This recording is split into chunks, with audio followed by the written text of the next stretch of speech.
아멘. 안녕하세요. 안녕하세요. 농사. 자, 지금 감사합니다. 네. 아멘.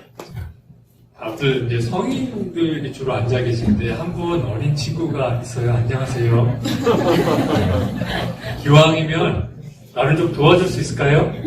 가려서 잘 안 보이네. 네, 잠깐만. 미안해. 얼굴이 안 보여서. 물어보고 싶은 게 하나 있는데, 고마워요. 학교 가요? 가요. 네. 학교 일주일에 몇 번 가요?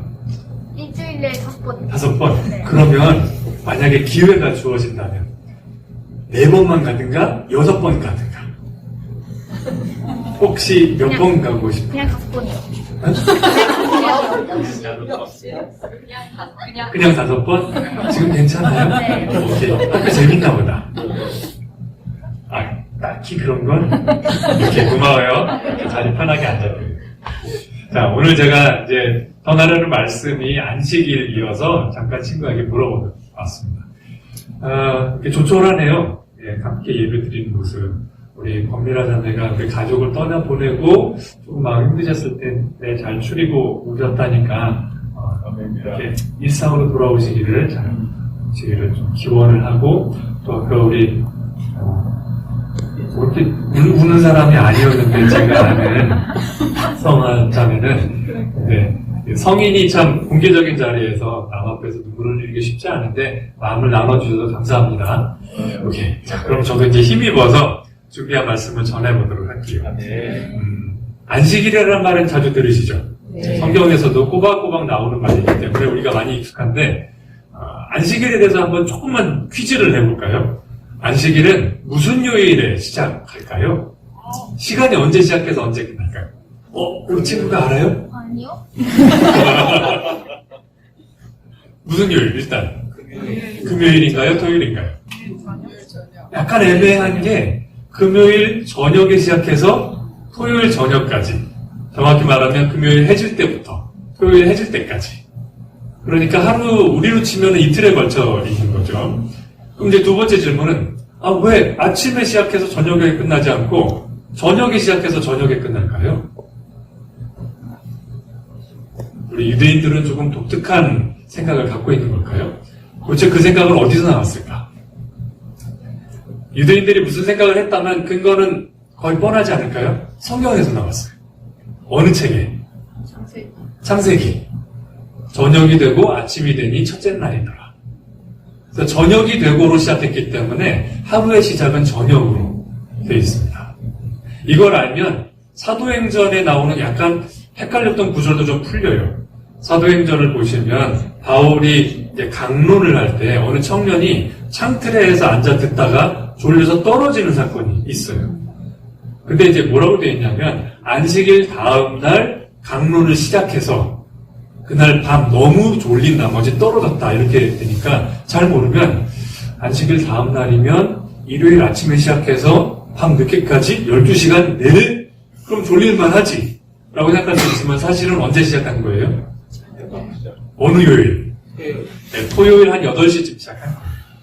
저녁 먹고 그러면 이제 조금 풀리기도 하죠. 마지막 질문이에요. 안식일날 좀 어울리지 않는 행동은 뭘까? 첫 번째는 예배. 두 번째, 주중에 바빠서 못 읽었던 추리소설 읽기. 세 번째, 업무 이메일 확인하기. 그리고 네 번째는 거나하게 만찬, 밥 먹기. 안 어울리는 거. 업무 이메일 확인하는 거. 추리소설 읽는 건 어떠세요? 약간 헷갈려. 이게 괜찮은 건가? 일반적인 해석은 괜찮다.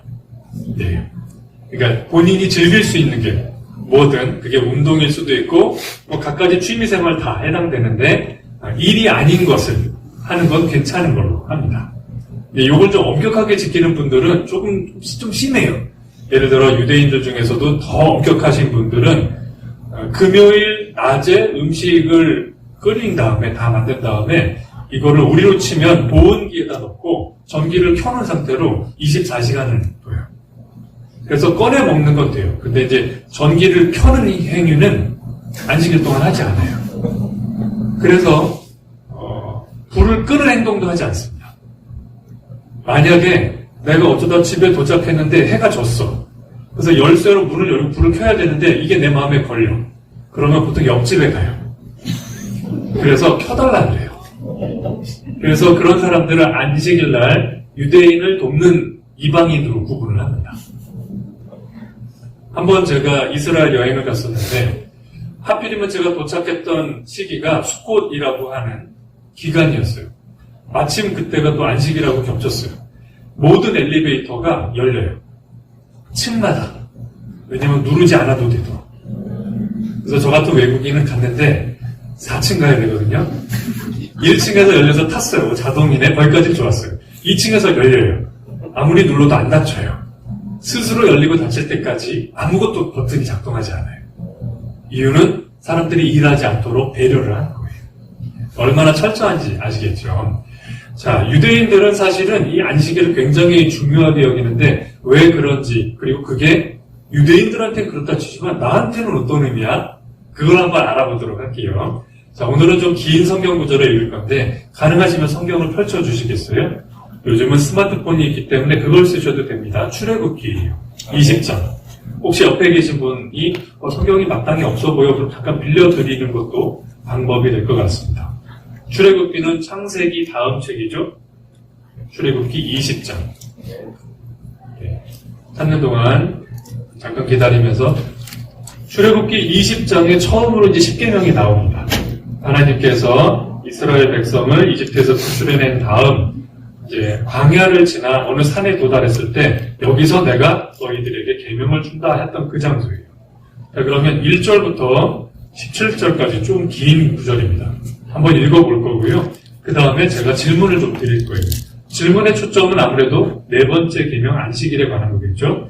자, 버전이 조금 다를 수 있지만 옆에 분하고 내 성경이 조금 다른 거 개의치 말고 같이 그냥 읽어보도록 하겠습니다. 자, 시작. 이 모든 말씀은 하나님이 하셨습니다. 나는 너희를 이집트 땅에서 하던 집에서 이끌어낸 주 너희의 하나님이다. 너희는 내 앞에서 다른 신을 섬기지 못한다. 너희는 너희가 섬기려고 위로 하늘에 있는 것이나 아래로 땅에 있는 것이나 땅 아래 물속에 있는 어떤 것이든지 그 땅을 옮겨서 우상을 만들지 못한다. 너희는 그것들에게 절하거나 그것들을 섬기지 못한다. 나 주 너희의 하나님은 질투하는 하나님이다. 나를 미워하는 사람들에게는 그 값으로 본인뿐만 아니라 3, 4대 자손에게까지 벌을 내린다. 그러나 나를 사랑하고 나의 계명을 지키는 사람에게는 수천 대 자손에 이르기까지 하늘과 같은 사랑을 베푼다. 너희는 주 너희 하나님의 이름을 함부로 부르지 못한다. 주는 자기의 이름을 함부로 부르는 자를 죄없다고 하지 않는다. 안식일을 기억하여 나라를 거룩하게 지켜라. 너희는 엿새 동안 모든 일은 축사하라. 그러나 이른 날은 주 너희 하나님의 안식일이니 너희는 어떤 일도 생각하는 거다. 너희나 너희의 아들이나 딸이나 너희의 남종이나 남종이 아니라 너희 집집이나 너희 집에 머무르는 나그네라도 이를 찾아서는 된다. 내가 엿새 동안 하늘과 땅과 바다와 그 안에 있는 모든 것을 만들고 이른 날에는 쉬었기 때문이다. 그러나 주가 안식일을 멈추고 그날을 거룩하게 하였다. 너희 부모를 공경하여라. 그래야 너희는 주 너희 하나님이 너희에게 준 땅에서 오래도록 살 것이다. 살인하지 못한다. 가늠하지 못한다. 도둑질하지 못한다. 너희 이웃에게 불리한 거짓 증언을 하지 못한다. 너희 이웃의 집을 탐내지 못한다. 너희 이웃의 아내나 남종이나 여종이나 소나 나귀나 할 것 없이 너희 이웃의 소유는 어떤 것도 만들지 못한다. 감사합니다. 긴 구절을 읽어주셨어요. 버전에 따라서 조금 다른데 뭐뭐 하지 말아라 라고 되어 있는 버전이 있고 이것처럼 하지 못한다 이런 버전이 있어서 조금 어감이 다릅니다만 원래 의미는 하지 말아라 인 거죠. 자, 그러면 잠시 내용을 잊고 그냥 페이지만 보고요. 네 번째 구절에 해당되는 8절부터 시작하거든요. 8절에서 11절의 내용을 보시고 한번 위치나 길이를 한번 보실까요? 그 구절에. 네. 정확하게 가운데에 존재하고 제일 길어요. 그렇죠? 이게 좀 생각해보면 좀 신기해요. 우리가 보통 10계명 그러면 1에서 4계명까지는 하나님과의 관계를 다룹니다. 그리고 5에서 10계명까지는 사람 사이의 관계를 다뤄요. 그래서 앞에는 4, 뒤에는 6인데 실제로 문장의 길이를 보면 반대예요. 거의 7대3 정도로 앞이 길어요. 그리고 4계명이 중간에 더 위치한데 이게 제일 길어요. 반드시 그런 건 아니지만 길게 설명하면 그만큼 중요할 가능성이 있거든요. 왜 이게 이렇게 중요한 거지? 한번 좀 생각해 볼 기회를 가져보려고 합니다. 1, 2, 3계명을 보면 하나님께서 이렇게 얘기하세요. 나는 너희를 이집트에서 이끌어낸 주다. 그래서 너희는 나 외에 다른 신을 섬기면 안 된다. 이게 첫 번째. 두 번째는 우상을 만들어서 나 대신 섬겨도 안 된다. 내 이름을 함부로 불러서도 안 된다. 이걸 보면 1, 2, 3은 주로 사람들이 하나님을 대하는 태도가 훨씬 경건해야 된다는 얘기를 해요. 5절에서 10절까지는 굉장히 명백해요. 부모님을 공경해야 되고 그 다음에 나쁜 짓 하지 말라는 거예요. 근데 4계명은 만약에 위치를 두면 앞쪽에 가까울까요? 뒤쪽에 가까울까요? 왜냐하면 흔히 앞쪽이라고 생각하는데 잠깐 보면 너희는 안식일날 나를 섬겨라. 그럼 확실히 앞쪽인 것 같아요. 그런데 안식일날 나를 섬겨라라는 게 없어요. 안식일을 거룩하게 지켜라라고. 그리고 일하지 말아라. 이게 중심이다 보니까 잠깐만 이게 굳이 넣자면 앞쪽이긴 맞는데 그냥 보면 3, 1, 6인 것 같은 느낌도 좀 들어요. 이걸 예수님이 만약에 보셨다면 이렇게 말씀하셨을지도 모르겠어요. 앞에 세 구절 계명은 너희가 마음과 뜻과 힘을 다해 주 너의 아버지 하나님을 사랑하라. 9절이고 5절에서 10절까지는 너희는 뭐죠? 너의 이웃을 너의 몸처럼 사랑하라. 이걸로 요약이 될 것 같아요. 중간에 있는 네 번째 구절은 약간 네 번째 계명은 위치를 잘 모르겠어요. 어쩌면 이게 안식일의 중요한 의미인지도 모르겠어요. 제 무슨 말인고 하니 안식일은 앞에 세 개의 계명, 즉 하나님을 온 마음으로 사랑하고 싶은 사람 또는 그런 사람은 안식일에 온전히 하나님을 사랑해서 얻은 힘으로 이제 안식일이 아닌 다음 날에 바깥에 나갔을 때 사람을 온전히 사랑할 수 있을 것이다. 이렇게 해석해 볼 수도 있을 것 같아요. 그래서 그런지 유대인들은 당신이 유대인인가요를 구분하는 것을 크게 두 개로 봅니다. 첫 번째, 안식일을 지키시나요? 안식일을 안 지키면 유대인으로 안 봐요. 두 번째, 음식을 먹을 때 가리시나요? 저는 처음에 이게 그렇게 중요한가 싶었습니다. 그런데 이렇게 하면 어떤 일이 벌어지는지 말씀을 드려볼게요. 여러분 만약에 친구분하고 같이 식사를 하러 가셨는데 친구분이 나 이건 안 먹어. 왜? 이거 돼지고기라서 안 먹어. 이거는 비늘 없는 생선이라 안 먹어. 그러면 그분하고 식사하는 게 좀 편안할까요? 안 그렇겠죠. 즉 식사에서 음식을 가리면 하루에 최소 3번 다른 사람들하고 구분됩니다. 그렇죠? 그리고 또 하나, 일주일에 하루 동안 연락을 안 해요. 그럼 어떻게 돼요? 이것도 구분이 돼요. 이 두 가지로 유대인들은 우리는 하나님이 선택한 사람이어서 다른 세상 사람들과 구분됩니다를 아주 명확하게 드러내요. 그래서 유대인들은 이 두 가지를 가지고 우리가 유대인입니다. 당신이 유대인인가요?를 확인하는 방법으로 씁니다. 오케이. 좀 이해는 돼요. 하나님께서 십계명을 주셨고 그걸 받은 히브리인, 그때까지만 해도 본인이 유대인이라고 생각하지 않고 히브리인이라고 불렸는데 이들은 우리는 선택받았고 남다른 사람들이야 이렇게 생각을 했어요. 그런데 이 의미는 뭘까요? 한번 여기서 이제 깊게 들어가 보도록 할게요. 이 10개의 계명이 주어진 시점은 여러분이 아시다시피 유대 민족이 이집트에서 나왔던 시기죠. 이집트가 어떤 나라인가 좀 알 필요가 있습니다. 위치상 어느 대륙에 있죠? 맞아요. 아프리카. 북아프리카에 있는데 특이하게도 이 이집트는 주변이 다 사막이에요. 그래서 옆에 나라가 침공을 하려고 해도 쉽지가 않아요. 그래서 이집트 역사, 고대 역사는 굉장히 안정적입니다. 학자들이 밝힌 바에 의하면 기원전 3000년부터 기원전 1000년까지 무려 2000년 동안 왕조가 이어져요. 여러분, 우리나라 역사를 보면 나라가 일어났다 망했다 이거 계속되잖아요. 그런데 이 2000년 동안 왕조가 딱 2번 바뀌어요. 그 이유가 외부가 침략을 안 하기 때문입니다. 지금도 사막 건너는 게 쉽지 않은데 고대 시대에 전쟁을 하려고 무기와 짐을 다 싸들고 사막을 건너서 이집트에 들어간다? 자살행위인 거예요. 자, 이렇게 안정적인 나라의 왕이면 사실 마음이 좀 편해야 되는데 이집트의 왕 파라오는 출애굽기를 보면 불안에 쌓여 있어요. 아시다시피 출애굽기에 이런 얘기가 나옵니다. 파라오가 얘기합니다. 히브리 노예들이 숫자가 늘자 이런 말을 하죠. 제가 읽어드릴게요. 전쟁이라도 일어나는 날에는 그들, 즉 히브리인이 우리의 원수들과 합세하여 우리를 치고 이 땅에서 떠나갈 것이다. 그러니 저들을 인구 억제하자. 이렇게 가는 거죠. 자, 최강의 국가, 그리고 자연 요새, 겁날 게 없는 이 나라의 왕인데도 이 사람은 불안에 쌓여 있었고, 그래서 이미 충분히 가졌는데도 더 많이 만들기 위해서 노력을 해요. 사람들한테 더 많이 생산해! 이렇게 되는 거죠. 그러고 나서 더 많이 생산하면 둘 곳이 없네? 야, 이거를 잉여 생산물을 쌓아놓을 성을 만들자. 자, 또 일해. 그래서 끊임없이 히브리인들 그리고 다른 외국인들을 노예들을 계속 다그쳐서 일을 시키는 거예요.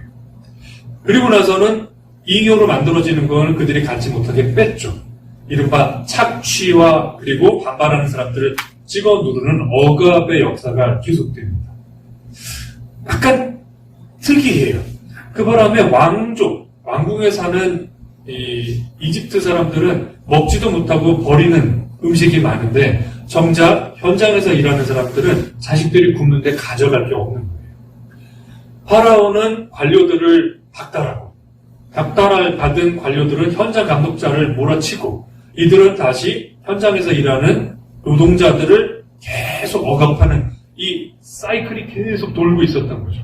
그런데 출애굽이라는 사건이 일어나요. 이게 뭐예요? 하나님께서 여기 끝! 더 이상은 이건 지속하지 않는다. 하나님께서 선언하시는 거예요. 너희 히브리인의 왕은 파라오가 아니고 나 여호와다. 나는 파라오처럼 착취하는 군주가 아니라 베푸는 신이다. 그러므로 너희는 쉬어도 된다. 굶지 않는다. 내가 너희를 먹일 거다. 파라오는 본인이 충분히 가졌지만 더 내놔 이랬는데 여호와 하나님은 괜찮아. 쉬어도 돼. 내가 줄 거야. 그래서 광야 생활하는 동안 6일 동안 계속 음식을 주시다가 유독 6일째만 오늘은 2배로 가져가도 된다. 왜? 내일 너희들이 그걸 먹을 거니까. 그래서 허락을 해서 일하지 않고 먹고 사는 게 가능해진 거죠. 결국 착취하는 고대 사회 문화에 이 십계명, 특히 안식일은 저항하라고 하는 하나님의 명령이십니다. 이렇게 됐음에도 불구하고 우리가 출애굽기를 보면 적지 않은 유대인들, 당시 히브리인들이 7일째 또 나와서 음식을 구하죠. 불안한 거예요. 늘 쪼이고 살았기 때문에 일해야 되는 거 아니야? 쉬긴 어딜 쉬어? 이런 생각이 있는 거죠. 그래서 안식일은 사실은 하나님께서 주신 저항의 명령인 거예요. 오케이. 그땐 그랬어요. 그럼 지금은 어떨까요? 한번 보도록 할게요. 자, 우리나라를 한번 보도록 하죠. 여기 계신 분 중에 1970년대를 경험하신 분은 한 분밖에 안 계신 것 같아요. 저도 70년에 태어났지만 제가 기억하는 70년대는 제가 너무 어려서 그런지 기억 잘 못해요. 60, 70 그리고 80년대 초반까지 한국은 이른바 압축 성장했죠. 그 바람에 이 나라가 놀라운 규모로 성장했는데 이걸 뒤집어 보면 얼마나 고생을 했겠어요. 그 당시 일하는 분들은 과연 정당한 대가를 받았을까요? 노동 환경은 좋았을까요? 당시 노동 환경이 좋지 않았다는 사실은 우리가 전태일이라는 분을 통해서도 알 수 있어요. 잘 사회적인 관심이 적었던 분들도 그 정도 이름은 들어보셨잖아요. 이분이 노동자의 인권에 대해서 이야기하면서 본인의 몸에다가 불을 질러서 분신함으로써 우리나라에서 뭔가 심각한 일이 일어나고 있는 것 같아 라고 사람들이 깨닫는 계기가 됐어요. 그분 동상에 지금 청계천에 그대로 있습니다. 원래 이제 봉제 노동자라고 그러죠. 미싱으로 봉제 일을 하는 분이었는데 당시 청계천의 봉제 노동 현장이 어땠는지를 제가 하나만 말씀드릴게요. 앉아서 일하는 봉제 노동 현장의 천장 높이가 제 어깨 정도예요. 그러니까 저는 거기 가면 서지도 못해요. 왜 이렇게 천장이 낮은 걸까요? 일어서지 말라는 거예요. 계속 앉아서 미싱을 다뤄. 그러니까 일어서려면 사람들이 다 이런 거예요. 야, 잘 지내? 밥 먹으러 가자. 천장에 머리가 계속 닿아요. 자, 그런 환경에서 계속 일하는 거예요. 휴일은 주어졌을까요? 글쎄, 누가 쉰다 그러면 눈치를 엄청 줬을지도 모르고. 근데 지금은 다행이에요. 그렇진 않아요. 주 5일이라고 이틀 공식적으로 쉬라고 하죠. 그런데 새로운 우리는 시스템 안에 살아요. 뭐냐면 공식적으로 쉬라고 하는데 마음이 쉬지를 못해. 내가 쉬는 동안 누군가는 치고 나갈 것 같아요. 이거는 어린 학생들도 똑같아요. 제가 여기 예배 오기 전에 잠깐 커피숍에서 말씀 다시 한번 보고 준비하고 나오는데 학생들이 이렇게 지나가는 거예요. 이 이른 아침에 아이들이 가방을 메고 어디를 갈까 봤더니 학원이에요. 일요일 아침 10시부터 수업은 이미 시작된 것 같아요. 일요일에 쉰다고? 너 그래가지고 어떻게 대학 갈래? 이런 생각을 계속 심어주는 거죠. 인터넷 이렇게 접속해서 뭐 보다 보면 이런 게 떠요. 나는 지하철 타고 출근하면서 투잡한다. 뭐 이런 광고가 떠요. 이제는 투잡을 하건 쓰리잡을 하건 돈을 벌어야 돼.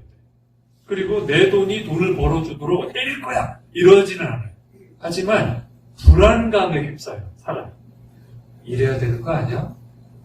이렇게 쉬어도 괜찮은 거야? 근데 좀 불안한데? 하나님께서 출애굽기에 또 나중에 신명기에 이 안식일 말씀을 주실 때 안식일을 주는 이유를 좀 다르게 설명하세요. 그걸 보는 것도 굉장히 의미가 있어요. 잠깐 아까 9절 다시 보시겠어요? 너희는 일했날, 즉 7일째에 일하지 말아야 한다. 왜? 뭐라고 이유를 주셨어요? 한번 보세요. 11절을 보시면 돼요. 내가 쉬었기 때문이다. 이렇게 돼 있어요. 자, 이 상황을 잠깐 보고 그 다음에 신명기 5장을 볼게요. 신명기 5장 15절. 제가 읽어드리는 게 더 편하실 수도 있으니까 제가 읽어볼게요. 너희는 기억하여라. 너희가 제발 여기서 잘 들어주세요. 이집트 땅에서 종살이를 하고 있을 때에 주 너희 하나님의 강한 손과 편 팔로 너희를 거기서 이끌어내었으므로 주 너희 하나님이 너희에게 안식일을 지키라고 명하신다. 두 개가 달라요. 왜 그럴까요? 처음에 출애굽기는 이미 그들이 안전하게 나왔어요. 그래서 너희들이 잊고 있었던 안식일의 원래 의미, 내가 쉬었기 때문에 너희가 이제 쉬어도 돼 였다면 신명기는 이제 다시 가나안 땅에 들어갈 거예요. 들어가면 거기에 오랫동안 살고 있었던 유목민이 아닌 정착민들을 만나게 될 거고, 이 농경민족들은 농경민이 늘 그렇듯이 끊임없이 일하는 문화를 가지고 있어요. 다시 거기로 들어가게 될 거야. 형태만 다르지만 이집트랑 똑같은 문화예요. 그러니 기억해. 내가 너희를 끊임없이 일하는 문화에서 빼왔잖아. 이제 들어가서 다시 거기로 가면 안 돼. 내가 너희를 그 문화에서 빼왔기 때문에 너희들은 그 문화로 돌아가면 안 된다. 라고 이야기를 하시는 거죠. 자, 그렇다면 우리 삶에 이게 의미가 있어 보입니다. 잠시 제 삶을 좀 나눠보도록 할게요. 말씀 전하는 사람이 개인 이야기를 너무 많이 하는 건 좋지 않을 수 있지만 좀 공감을 얻어내고 싶습니다. 여러분도 직장 생활 하고 계신가요? 네.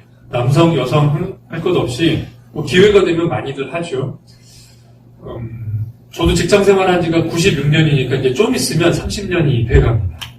근데 2004년에 제가 어느 날 저녁에 좀 소화가 안 돼서 소화제를 먹고 잤어요. 이틀째 소화가 잘 안 됐습니다. 제가 음식 먹고 소화 안 되는 걸 별로 느껴본 적이 없는데 웬일이지? 하고 잠이 들었다가 새벽 한 4시경 너무 배가 아파서 복통 때문에 깼어요. 그리고 어디가 아픈 거야? 눌러보다가 흔히 말하는 기분이 쎄하다 그러죠? 이건 느낌이 안 좋은데 그래서 검색을 했어요. 증상이 급성 맹장염이에요. 혹시 모르시는 분들을 위해서 그냥 상식 차원에서 말씀드리면 급성 맹장염이 2-3시간 만에 일어나는 게 아니라 보통 3일 걸칩니다. 첫날은 여기 명치라 그러죠. 가운데쯤이 좀 더부룩해요. 그래서 적지 않은 사람이 소화제를 먹어요.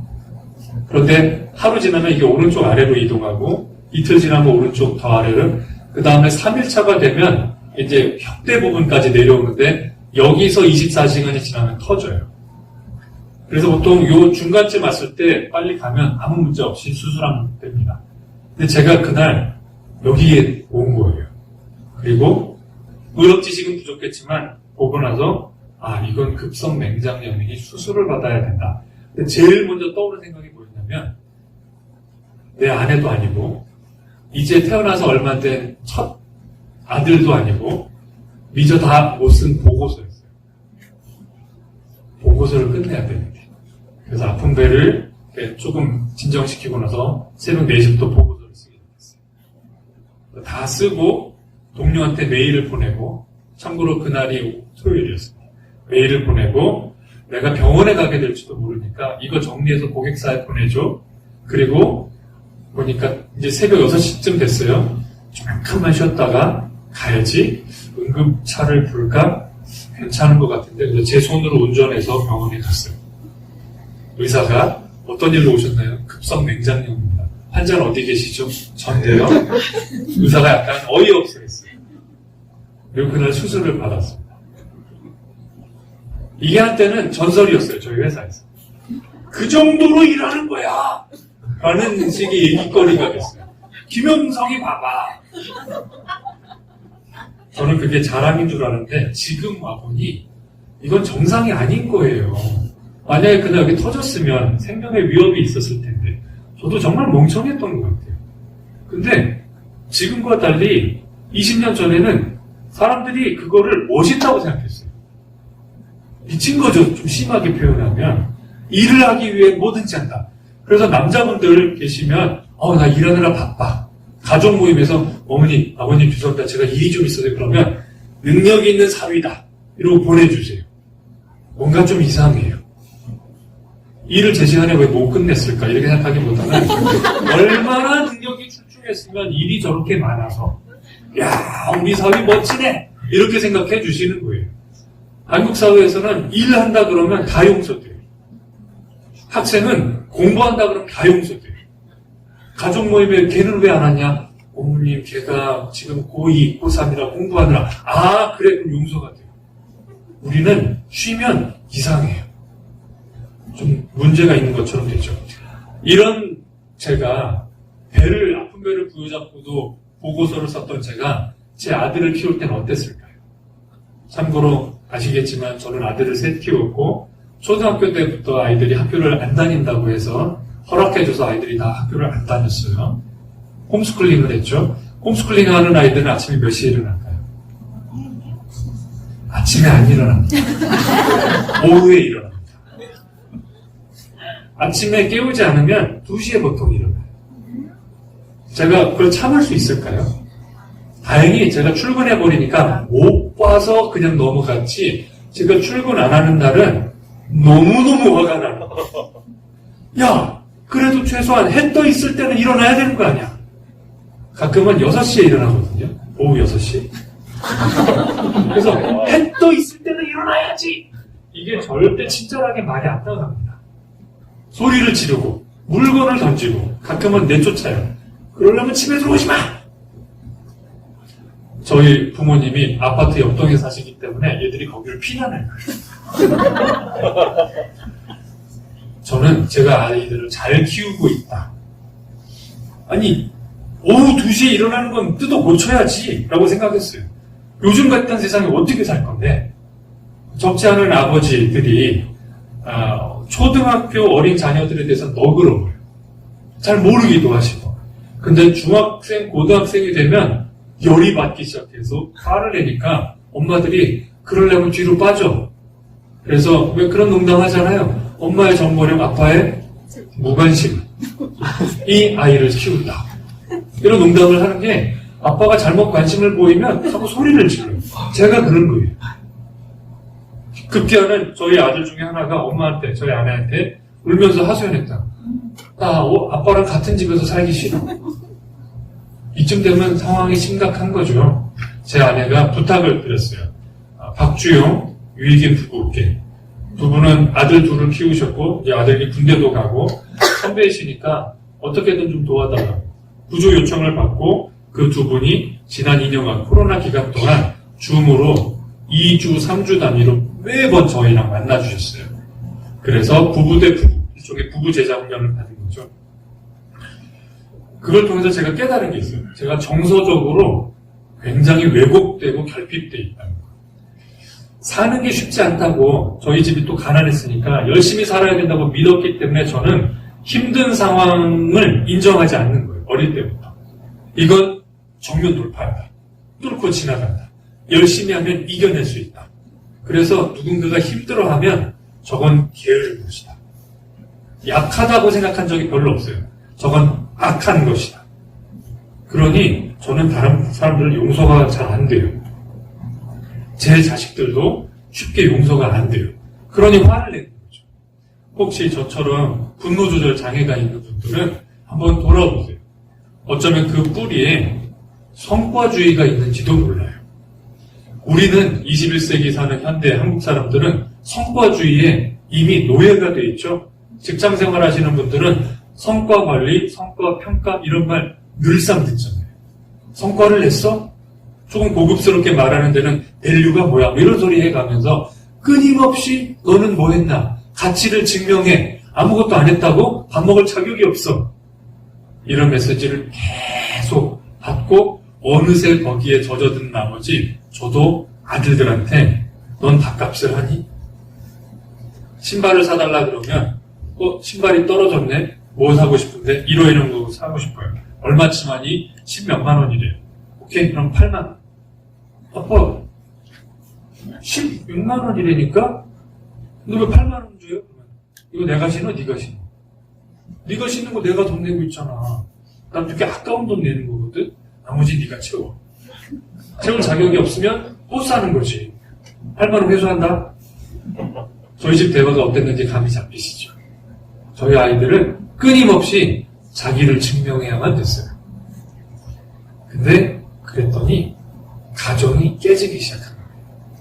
이건 가정이 아니에요. 제 아내가 여긴 군대가 아니야. 여긴 회사가 아니야. 거듭 이야기하는데 제가 그걸 모르다가 주영이 형 부부하고 이야기하면서 이렇게 말하는 아빠가 많지 않고 이렇게까지 생각은 했어도 굳이 말로 꺼내는 사람 많지 않구나. 나한테 문제가 있구나. 를 인정하게 됐어요.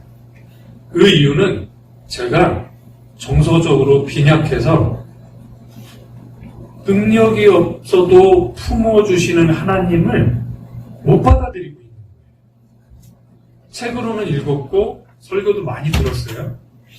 제가 가장 이해하기 힘든 구절 중에 하나가 그거예요. 포도원에 사람 쓰는데 아침에 부른 사람, 저녁에 부른 사람 다 똑같이 급여주는 거, 이거 성과주의 위반. 이거 보상이 적절하지 않다. 이렇게 하시면 안 됩니다라고 제가 회사 가서 가르치거든요. 이런 구절이 제가 힘든 것처럼 하나님께서는 왜 끊임없이 용서하고 용납하시고 베풀어 주시지? 왜 평가를 안 하셔? 평가해야 되는 거 아닌가? 근데 하나님은 딱 하나의 기준. 너가 내 아들 예수의 피를 받아들였니? 오케이, 그러면 이쪽으로 넘어온 거야. 이걸로 평가는 끝났어. 그 다음부터는 다 용서돼. 제가 이 부분이 머리로는 아는 것 같았는데 제 가슴으로 받아들이고 제가 제 아들에게 실천하는 데를 제자 되고 나서 한 20여 년이 걸린 거죠. 그러니까 우리가 안다고 해서 다 실천하고 사는 건 아닌 것 같아요. 안식일 사람들이 안식하나요? 쉬어야 된다고 생각은 하지만 못해요. 게다가 요즘은 가짜 휴식도 있어요. 학생들 보면요. 수업 시간에 힘들게 공부해요. 쉬는 시간에 뭐 하죠? 혹시 좀 도와줄래요? 쉬는 시간에 우리 친구들은 뭐 해요? 친구요? 앉아서 얘기해도 괜찮아요. 저는 다른 애들 다 안 그러는데 저는 혼자서 그냥 가만히 앉아서 의자에 앉아서 계속 웃거나 저는 그냥 아무 생각 없이 생각으로 같이 돌아다녀요. 생각. 딱히 아무것도 하지 않고 생각을 그냥 비워요? 생각 비운 게 아니라 걸어다니면서 생각 딴 생각이에요. 걸어다니면서 혹시 그런 학생들이 반에 또 있어요? 없어요. 없어요? 내가 얘기해 줄게요. 굉장히 잘하는 거예요. 그게 진짜 휴식이에요. 다른 친구들은 뭐예요? 수업 포켓몬카드 교환하고 소리 지르고 서로 뛰어서 서로 교실에서 술래잡기를 하고 포켓몬카드 서로 교환하고 소리 지르고 막 그래요. 소리 지르고 술래잡기 하고 그나마 그것도 괜찮다. 그것도 괜찮다. 근데 고학년이 되면 학교에서 스마트폰을 가져가지 않는 이상 대부분 스마트폰, 학원은 더더욱이나. 그런데 스마트폰으로 게임을 하면 우리는 휴식을 하는 걸까? 우리 신경생리학자들이 연구해 보면 스마트폰으로 게임하는 거랑 그 다음에 미적분 푸는 거랑 뇌의 관점에서는 똑같이 힘들어요. 정확히 말하면 스마트폰 게임이 더 힘들어요. 중노동이에요. 왜냐하면 한순간도 눈을 떼고 쉴 수가 없어요. 뛰면 캐릭터가 죽어. 그러니까 계속 얘를 보고 끊임없이 뭘 눌러야 돼요. 그렇기 때문에 아이들은 쉬는 시간에 게임하면서 쉬었어요 하는 것 같지만 수업 시간이 졸린 이유가 두뇌 입장에서 보면 쉬는 시간에 중노동을 10분간 완전 몰입해서 있거든요. 캐릭터 살리느라 이제 쉬어야 돼요. 그래서 칠판에 선생님이 나타나는 순간부터 이제 잠자는 모드로 바뀌어요. 지금 쉬어줘야 좀 있다 50분 후에 다시 중노동 시작할 때 온전히 캐릭터에 몰입할 수 있어요. 이거를 학자들은 이렇게 얘기합니다. 도파민 중독. 그거 누르면서 하는 그 작은 찰나의 기쁨. 그러니까 21세기 현대인들은 이미 최화된 성과주의에 중독돼 있고 한편으로는 도파민 중독돼 있는 거예요. 제가 받은 제자 훈련은 그래서 성과주의 중독자의 재활치료였던 거예요. 이제 조금 나아진 것 같아요. 근데 아직도 제가 알아요. 그런 얘기들 하시더라고요. 중독 치료자들은 예를 들어 알코올 중독하시는 분은 많이 드셔서 문제가 아니라 첫 잔을 마시는 게 문제예요. 첫 잔을 마시는 순간 그 다음 잔을 끊지 못한다. 그게 문제입니다. 저도 똑같아요. 저는 일이 너무 적으면 마음이 유혹을 받아요. 죄의 유혹이 되게 심해요. 그래서 쉬는 날 아무것도 안 할 때 위험해요. 반대로 일을 너무 열심히 하면 영적으로 깨어나지 않고요. 나 어떻게든 보상받아야겠다. 짜릿한 뭔가로. 그래서 또 죄의 유혹을 받아요. 그래서 양쪽 극단이 저한테 다 위험해요. 그래서 저는 적당히 바꿔야 돼요. 제가 이제 이걸 알기 때문에 제 스케줄을 볼 때 너무 일이 없으면 일거리를 찾아나서요. 교회 일을 할 게 있을까? 아이들을 도와줄 게 있을까? 근데 일이 많다 싶으면 끊어요. 이 순간을 넘어가는 순간부터 나 이제 죄진다. 위험하다. 여러분도 한번 생각해 보세요. 안식은 그냥 쉬면 되는 게 아니에요. 의식하고 노력해야 안식이 가능해요. 이게 역설적이지 않나요? 쉬는 건데 그냥 저절로 쉬워지지가 않아요. 쉬는 게 쉽지가 않아요. 그 구절이 히브리서에 나와요. 한번 볼까요? 제가 읽어드릴게요. 히브리서 4장 9절. 여러분이 잘 알고 있어요. 하나님의 백성에게는 안식하는 일이 남아 있습니다. 하나님께서 주실 안식에 들어가는 사람은 하나님이 자기 일을 마치고 쉬신 것과 같이 그 사람도 자기 일을 마치고 쉬는 겁니다. 그럼 우리는 이 안식에 들어가기를 힘씁시다. 특이하죠? 안식에 들어가기를 힘씁시다. 이렇게 표현해요. 그리고 3장엔 또 이런 말이 나옵니다. 곧 이전에 광야 시대에 왜 그들이 조상들이 가나안에 들어가지 못했는가를 설명하면서 이런 얘기를 해요. 결국 그들, 즉 우리 조상이 가나안 땅에 들어갈 수 없었던 것은 믿지 않았기 때문임을 우리는 압니다. 라고. 안식일에 안식하지 못하는 이유가 뜻밖에도 믿음이 부족해서다.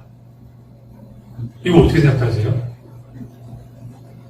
토요일, 일요일에 월요일에 무슨 일을 할 건데 하고 불안해하지 않고 쉬려면 믿음이 필요하다는 거예요. 이런 것도 있어요. 학생들이 내가 토요일에 온전히 또는 일요일에 온전히 쉬고 월요일부터 공부해도 내 성적이 뚝뚝 떨어지지 않을 거야 라는 믿음이 없으면 쉬지도 못하고 공부도 안 하면서 불안하게 주말을 보낼 거예요. 여기 계신 분들이 가끔은 이거는 옳지 않은 일인데 나보고 하라고? 이걸 해야 되나? 이거 안 하면 내 밥줄 끊기는 건가? 믿음이 부족할 때 우리는 죄송합니다. 그걸 하지 않겠습니다. 라는 말을 못하는 거예요. 안식은 저절로 오지 않아요. 내가 아무것도 안 하면 안식이 되는 게 아니라 나는 믿음으로 안식을 구합니다. 했을 때 안식이 가능합니다. 네. 여러분, 믿음이 없다는 거, 저도 이 말 들을 때마다 너무 찔리지만 말씀드려볼게요. 믿음이 없다는 건 두 가지. 첫 번째, 하나님이 없으시거나 하나님이 능력이 없다고 말하는 거예요. 실질적인 무신론이에요. 다시 말씀드려볼게요. 설마 이게 될까? 안 될 것 같은데 믿음이 없다는 말은 하나님이 없거나 능력이 없다고 고백하는 것과 크게 다르지 않습니다. 그래서 저는 권해드리고 싶어요. 혹시 세상 편하게 낙천적이어서 잘 쉬는 분들은 고민 안 하셔도 될지 모르겠지만 뭔가 불안하고 쉬는데 쉬는 것 같지가 않고 뭔가 해야 될 것 같고 내가 뭔가 빠뜨린 것 같고 남들 다 하는데 내가 뭔가 놓칠 것 같아 라는 생각 때문에 불안하신 분들이 계시면 믿음을 돌아보시기 바랍니다. 히브리인에게 하나님이 말씀하셨듯이 용성아 너의 주인은 나다. 이 세상에서 너를 착취하고 억압하는 문화가 너의 왕이 될 수 없다. 나는 착취하는 굿주가 아니라 베푸는 하나님이다. 너가 오늘 일을 안 한다고 해서 굶어 죽지 않는다. 너가 걱정이라고 걱정을 한들 키가 자랄 것 같냐? 머리가 자랄 것 같냐? 아무것도 못해. 나를 믿고 쉬어도 된다. 우리가 이걸 돌아보셨으면 좋겠습니다. 정리해볼까요? 여러분, 안식은 저항 운동이에요. 끊임없이 일하라고 밀어붙이는 고대 사회의 문화와 싸우라는 하나님의 명령이십니다. 해도 좋은 게 아니라 하라고 하신 거예요. 그리고 안식은 해독제예요. 저같이 중독에 빠져 계신 분들, 성과주의 또는 도파민 중독에 빠져 계신 분들은 정말 아무것도 안 하고 하나님과 조용히 둘이 앉아있는 시간을 가질 수 있는지 하나님 그걸 할 수 있도록 저를 움직여 주십시오라고 기도하셨으면 좋겠습니다. 네. 한국 사회는 놀라운 업적을 내서 세계를 깜짝 놀라게 하지만 그 이면에는 우리가 갖고 있는 깊은 마음의 질병이 있습니다. 하나님이 그걸 치료하실 수 있도록 우리가 하나님께 마음을 열어드렸으면 좋겠고요. 이 시간 이후에 아마 나누는 시간이 있다고 들었어요. 과연 나는 어느 정도 믿음을 갖고 안식을 추구하는지 나눠보시는 시간이 되기를 부탁드립니다. 긴 이야기를 들어주셔서 감사합니다.